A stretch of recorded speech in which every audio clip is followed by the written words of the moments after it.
Hello, these are the notes for section 1-2, day 1.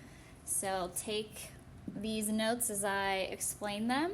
So on this slide, you don't have to take any notes specifically. I'm just going to explain what all these types of real numbers are. So there's several types of different real numbers.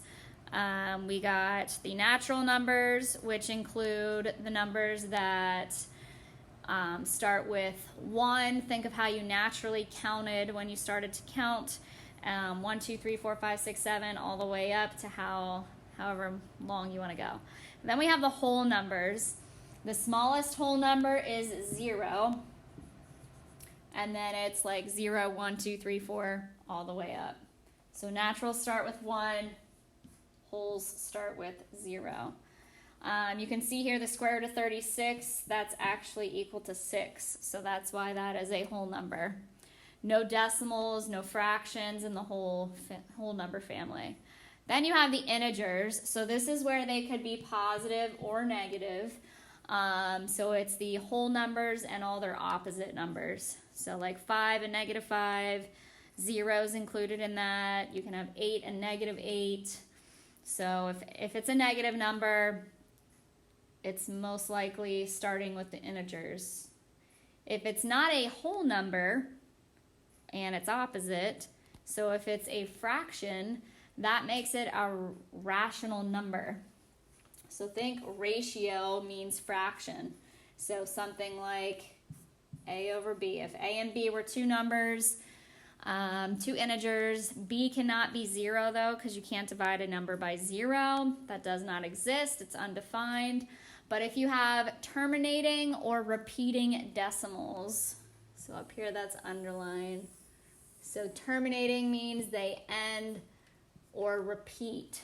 So you'll see here the 2/3 is the fraction, but it's actually 0.6 repeated. So that is a rational number. If the decimal ends like 0.125, it doesn't keep going, that is also rational because you can write it eventually as a fraction. The crazy one is the irrational numbers. So these are the, like pi goes on forever, no repeating pattern to pi.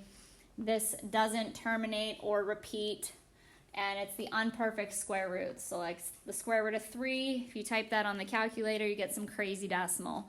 But if you do the square root of 36, that comes out to a whole number.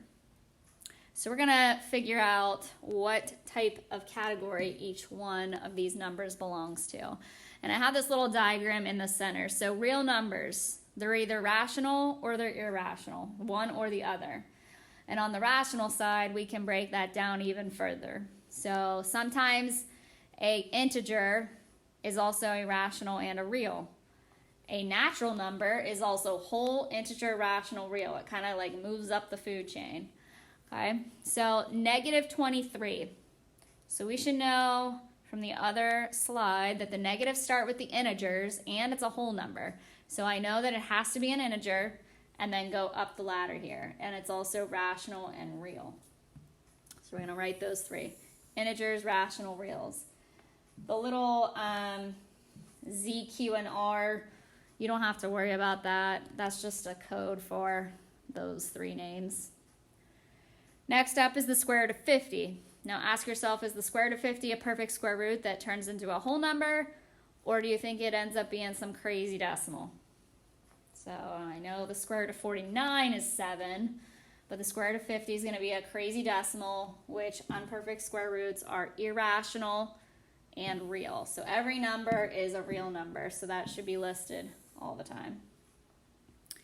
Negative 4/9, that is a fraction. So you should know that the fractions start with the rational numbers, and it's a negative, which is fine. So a negative fraction is a rational number, and it's a real number.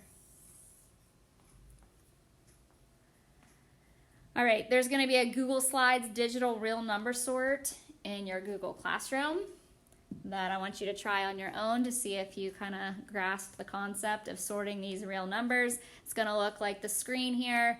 You're going to take the yellow numbers at the bottom and sort them, move them into the categories that they belong to. And notice the little nesting here on the left side. If it's a natural number, you can put it there, but it means it's also going to be whole, integer, rational, and real. So take a moment, sort those out, and then we'll check them. Make sure you turn it in, and we'll check them tomorrow in class.